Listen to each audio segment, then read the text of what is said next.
আসসালামু আলাইকুম। এই এই যে ভিডিওটা, এখান থেকে অনেক কিছু শেখার আছে, অনেক অনেক কিছু।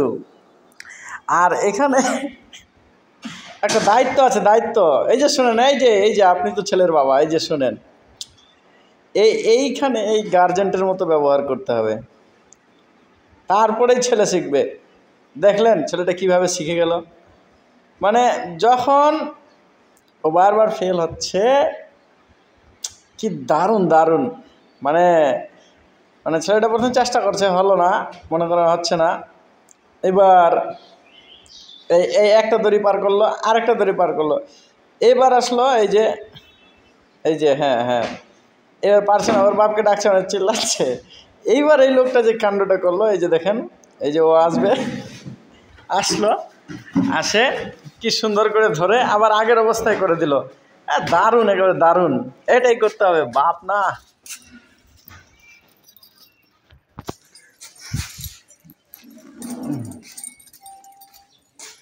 এই যে এই কাজটা হলো, এই কাজটাই দারুণ হলো।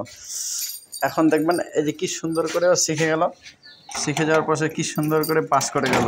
কঠিন সমস্যাটাও তার কাছে সহজ। তো সম্মানিত দর্শকবৃন্দ, নিজের ছেলেমেয়ের প্রতি এরকম ব্যবহার করতে হবে। বর্তমানে বর্ষাকাল, বিশেষত ছেলেকে সাঁতার শেখানোটা খুবই জরুরি। মানে অধিকাংশ গার্জেন ছেলেকে সাঁতার শেখানোর ব্যাপারে কোনো রকম সতর্কতা অবলম্বন করে না। এমনকি ছেলেটাকে সাঁতার শেখানোর ব্যাপারে সে চেষ্টা করে দেখায় না। ইদানিং একটা ঘটনা ঘটে গেছে আমাদের এদিকে, যে বাপ আর ছেলে মিলে মাছ ধরতে গেছে, আর দুই ছেলের মধ্যে এক ছেলে, খুবই দুঃখের ঘটনা একটা, দুই ছেলের মধ্যে এক ছেলে চলে গেল, ইন্তেকাল করে গেছে। ইন্না লিল্লাহি ওয়া ইন্না ইলাইহি রাজিউন। আল্লাহ তাআলা আমাদের উপর থেকে বিপদ আপদ দূর করুক, আমিন। প্রশ্নটা হলো, এই যে গার্জেনটা আছে, এ সবচেয়ে সঠিক সিদ্ধান্ত নিয়েছে। আপনি যদি নিতে পারেন নিজের ছেলের মতো এইভাবে সিদ্ধান্ত, তাহলে আপনার ছেলেও শিখে যাবে, সুন্দর থেকে সুন্দর অবস্থায় দাঁড়াবে। আর আপনাকে শুধু ধৈর্য ধরে দেখতে হবে। ছেলেকে আদর করার একটা সীমানা আছে বাবা। বাপ হয়েছেন, ছেলেকে আদর করবেন, ভালো কথা, তবে ছেলেকে আদর করার যে একটা সীমানা আছে, সেটা আপনাকে মূল্যায়ন করে দেখতে হবে, দেখা জরুরি।